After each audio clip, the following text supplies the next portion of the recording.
Hello everyone, and peace of Christ to all of you. Please invite your friends and have good time together. Today we are going to talk about the best actors and video editors. They are fool and they think they can fool others. Those people, when they cannot handle the truth, they go in the wrong direction. Well, that's the way they do. If you remember, before this fool, he made videos. Supposedly he promised the Muslims he want to debate me. And surprise, surprise, he did not debate me. He did edit my videos, and he was doing a questionnaire. Did you say that? And the second I start answering, he hang up on me. And the same time, the Muslim want to teach me how to read Arabic. In the same time, their prophet do not know how to read Arabic. And the Muslim, they want to make you, or let us say, lose your credit by saying you do not know Arabic. And the funny, I am an Arab, and all my life reading Arabic.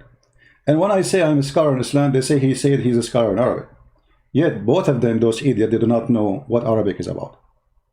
I will show you an example, and then we will go to the video of Yasir Kadhi, because this is the best comedy of the day. He's saying the Jews took their side, therefore they deserve the torture. Basically, he is because of his extremism. This guy's an extremist. I did not say anything of that, but let me say anything of that. But let me show you. You just admitted the one who say support torture, he is extremist. What about the one who do it? Let us see what your prophet he did. Your prophet cut the hands and the feet of his enemy, and he gagged their eyes. Guys, do you see it?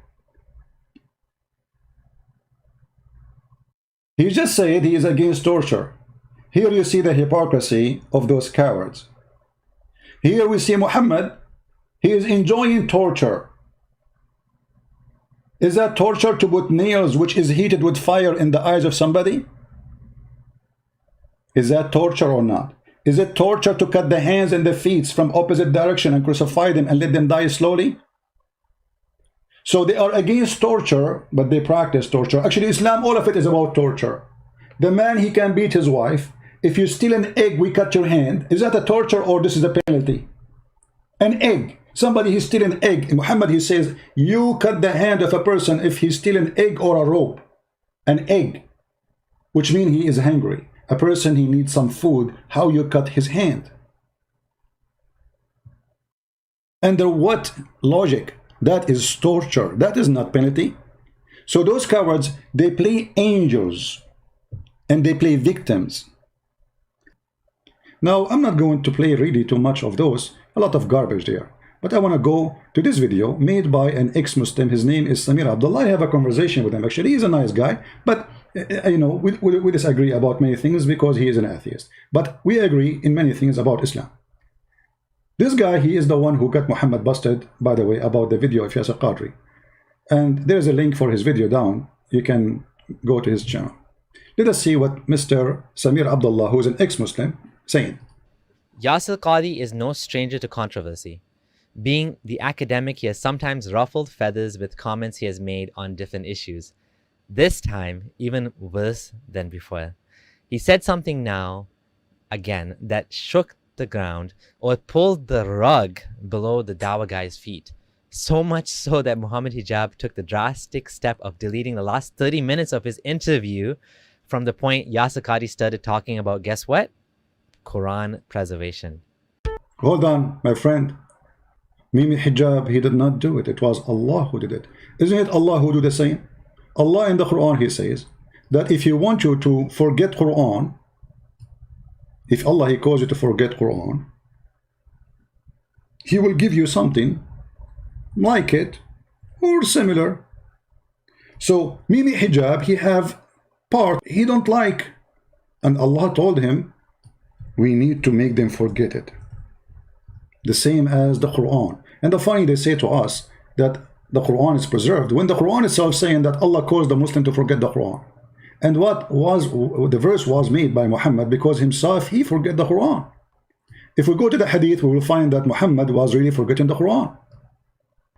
Muhammad forgetting such and such verses and such surahs. This is al-Bukhari. The Prophet himself, he forget the Quran. The Prophet heard a man reciting the Quran in the mosque and said, may Allah bestow his mercy on him. as he reminded me of such and such verses and such and surah. By the way, the Muslim, they will say, see, it doesn't say he forget it, it says he remind me. And let us show you. Here we go. This is Sahih Bukhari too. It says, in such and such verses and such verses, surah, which I was caused to forget. But yet they say the Muslims, all of them, they memorize the Quran, when the Prophet himself is the first one to forget the Quran. We go back to the video of our friend Samir Abdullah.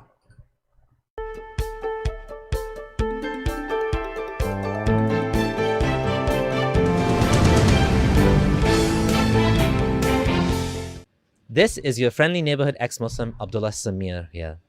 I'm exploring the topic of Islam and how it affects the lives of believers and disbelievers. Welcome to my channel if you're new here. Yasir had established a rapport with Muhammad Hijab. Hijab was giving him the chance to air some difficult questions and tackle them on his established platform. Hold on, Abdullah, please.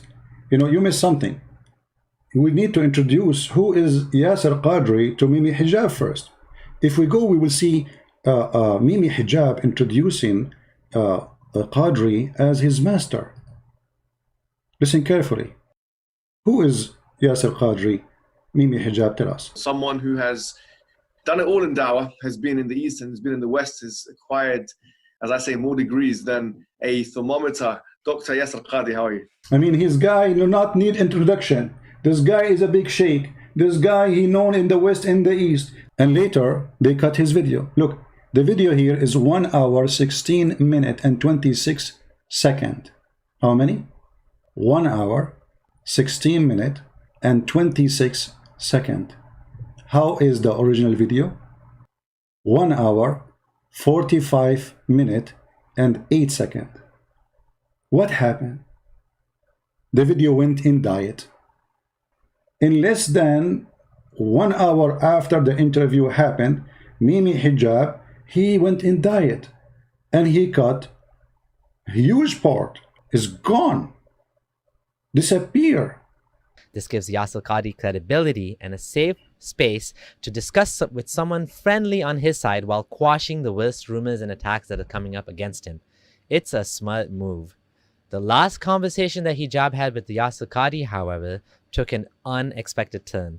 It went into a direction he wasn't expecting and did not look good on Hijab. I think Kadhi doesn't care that much what anyone thinks, so he just said what he wanted. He's sort of untouchable and cares more about the truth than pleasing his audience. Or maybe he was just overconfident.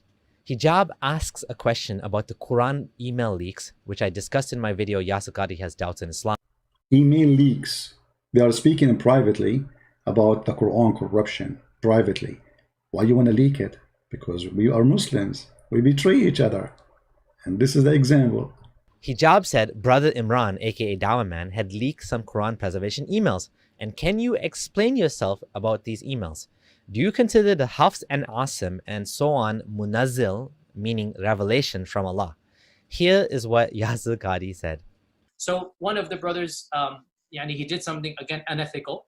He was expelled from the list, and the list was basically banned because of that, stopped because of that. He couldn't refute to my argument, so he sent it to one of your madkhalis in England. And so then, of course, this madkhali gave it to the other one, and so obviously, everything, all whatever broke loose.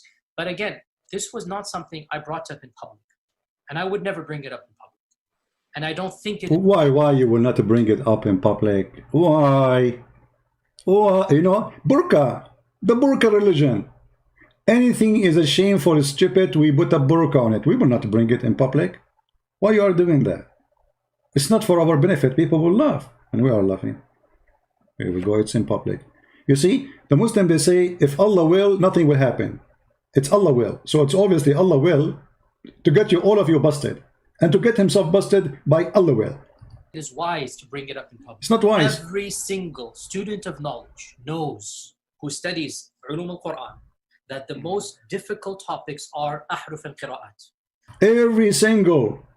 And the concept of ahruf and the reality of ahruf and the relationship of the Uthmanic Mus'haf with the ahruf and the preservation of the ahruf. Is it 1? Is it 3? Is it 7? And the relationship of the qira'at to the ahruf. This is a topic that When you're the beginning student of knowledge, you're like, what is all of this going on here? When you go a little bit more, you learn to simply memorize what your teachers say and regurgitate it out. And you don't fully comprehend. When you do a deep dive is when things get very, very awkward and difficult. And this isn't new. This is from the time of the Sahaba. In the Sahih or the Hasan hadith of Ubay bin Ka'b, the hadith of the ahruf, that when the Prophet ﷺ mentioned the issue of ahruf, and that there are different ahruf and whatnot, this is in the version of Muslim Imam Ahmad, Ubay bin Ka'b says, authentic hadith, فَدَخَلَ فِي نَفْسِي شَكْ. In my heart a doubt came that I hadn't had about Islam since the days of Jahiliyyah. This is not a joke, brothers and sisters. The issue of ahruf and qira'at caused confusion to somebody whom the Prophet ﷺ said, if you want to listen to the Quran directly, listen to Ubay. Ubay is even the one who Muhammad he recommended to listen to the Quran to, he himself, he have a doubt about Muhammad when he heard the stories of those ahruf stuff. This guy is quoting the truth from the time of Muhammad. And how Muhammad refuted the Ubay. Listen carefully how he refuted him. Is not some even average Sahabi. He is the Qari of the Quran. He is the master. He is who he is. And he goes, فَدَخَلْ فِي نَفْسِي شَكْ. What is all of this stuff? And the Prophet put his hand, and then he goes, it all went away. You know, guys, he have a doubt in his heart about Muhammad being a prophet. Then Muhammad, he touched his chest. And then all the doubt is gone. It's a miracle. This is more powerful than Jesus speaking to the person who cannot see by touching his eyes. This is more powerful than Jesus saying to the dead man, walk and walk. This is more powerful. This is how Muhammad refuted. This is how he proved that he's a prophet. He have a doubt in his heart. He touched his breast. I'm so glad that Ubay was a man, not a woman. Now, for the first time, I'm telling you here, what was the crisis? I mentioned it, referenced it, but I never explicitly said it. Why didn't I say it? Because it should not be said in public. But unfortunately, these brothers, because they released the emails, so then I have to then get it. This was the issue. That the issue of ahruf and preservation and qira'at and relationships between them, these are very, very difficult issues. And the most advanced of our scholars, they're not quite fully certain how to solve all of the unanswered questions in there. Now, Muhammad Hijab should have known about the Streisand effect. When Barbra Streisand tried to hide photos of the mansion in California, it drew further attention to it. Hijab, if you try to hide something, that just makes it go more viral. If the video is already mirrored on Yasir Kadhi's channel, what good would removing part of it from yours be? Do you really think that'll work? But I know what Hijab will say. We did this because we didn't want to confuse the masses. Muslims don't need to know about Quran preservation. It'll hurt their iman and cause more doubt. Like Yasir Kadhi said, it's not wise to discuss these issues in public. It's not. Better we keep it behind closed doors. Under the burqa. There was even a bigger bombshell that came later. And by the way, this is now a well-known open secret amongst many Muslim graduate students and academics around the world. And this is well known. Traditional understandings of ahruf and qira'at cannot answer some of these pressing questions that are now being poked by our people outside of, by our academics, by their academics outside of the faith tradition. You see, in a Muslim environment, there's always some respect that we have for the Quran. We should. In a Muslim environment, we'll press a little bit and then we'll say, okay, khalas, sami'na wa ata'na. And that's great, alhamdulillah. خلاص سمعنا وأطعنا, which means okay, stop here, we obey. We heard and we obey. Don't question. This is what Muslims will do. When you go to academia, they don't have that red line. And they're going to just, you know, the famous story of the emperor with no clothes. They're going to just point out, no, that doesn't make any sense. Well, that's not true, and this and that. Did you notice what he said? The famous story of the emperor with no clothes. The king is naked. He just said that Muhammad, his nakedness exposed. Otherwise, why he is comparing the Quran and Muhammad to the story of the naked king and the boy, who nobody dared to say to him, you are naked, but the boy, he is innocent. He said the king is naked. He just said that. And now he is comparing Yasir Kadhi, the fool king, to the fool Muhammad. Very glorious. And they'll bring issues, which I'm not going to mention explicitly, that you know are true because they're in your own books. They're not inventing anything new. They'll bring you riwayat and they'll bring you athar, and then you add to that very well-known issues of, I don't even want to be explicit. And then you bring on top of that makhtutat, and then. And it's very clear to you and to every single very advanced student and specialist that the standard narrative has holes in it. That's what I'm going to say. The standard narrative have holes. Islam have holes. Many sink, is sinking, is leaking everywhere. So we have to put a glue. And then what is the glue we will use? Mimi hijab glue. The one he said in every video. He go online, he have like little ball in his hand, says, brothers and sisters, buy this. The standard narrative does not answer some very pressing questions. Okay? This is what I'm going to say. Well-known secret among academics, huh? And did you catch that? He just said, Alhamdulillah. We poke a little and then we stop. Is he serious? He's saying it's good to be skeptical but not actually follow the evidence where it leads? Why not? Because it'll take you out of Islam? Because it'll destroy the narrative of the Quran being fully preserved? And then the final bombshell. Muhammad Hijab thought he was going to save the day with this question. But it so spectacularly backfired on him. It backfired so badly, like you cannot imagine.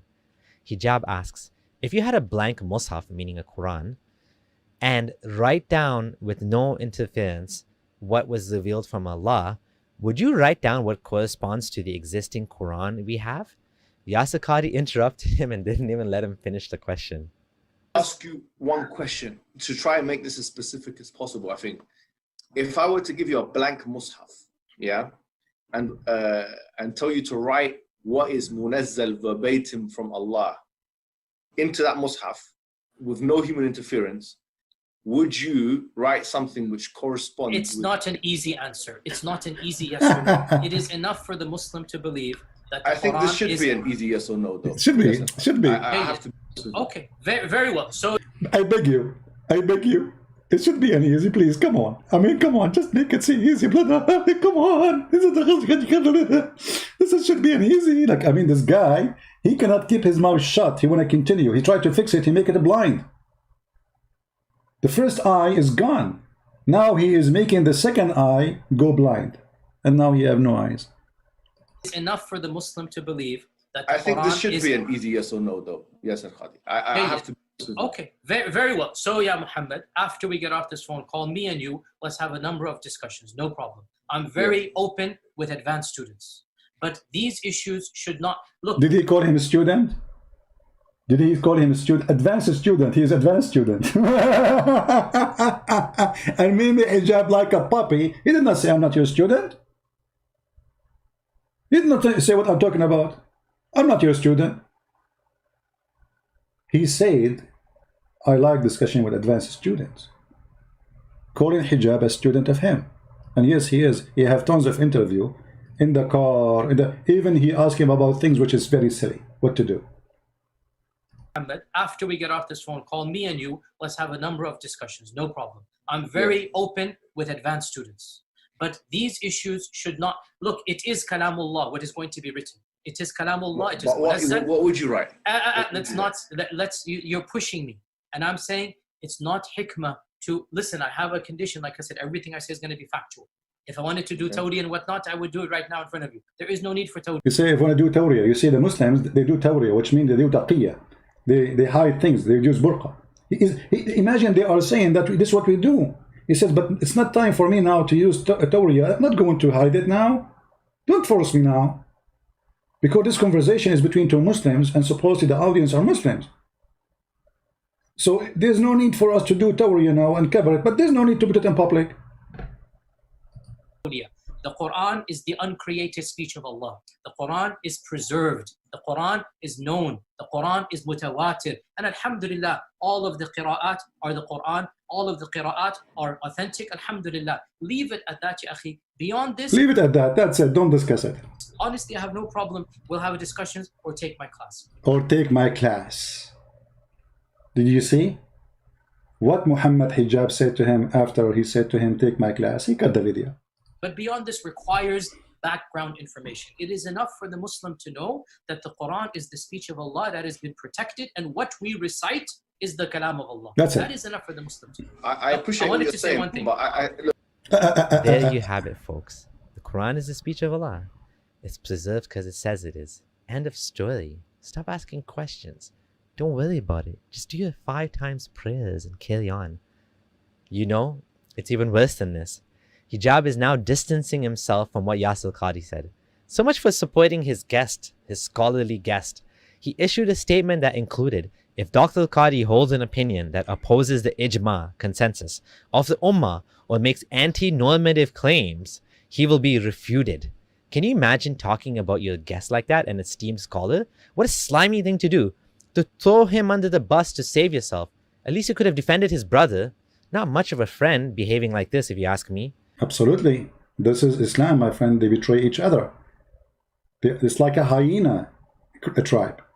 There is no friendship. There is no loyalty. There is nothing called dignity. There is nothing called right and wrong. Save myself, throw himself under the bus. Mimi Hijab, he will lose donation because of the questions he made. Yasir Kadhi, he will lose donation because of the answer he gave.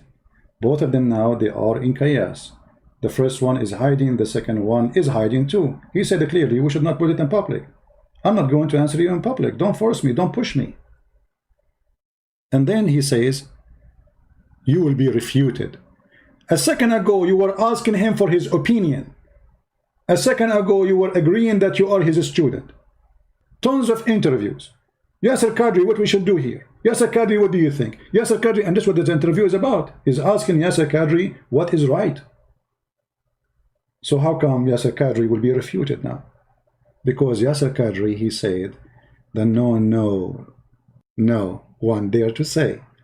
And I'm sure Yasir Kadhi, by the way, he is sorry for saying this, having this interview. Both of them, they feeling bad for having such an interview, for it's exposed the hypocrisy of the Muslims and how they betray each other. You know, they might even add stories to the stories to make spices about it, to fabricate story about you, to make you lose the credit. And now if you go on YouTube, you will find tons of videos made by Muslims attacking Yasir Kadhi.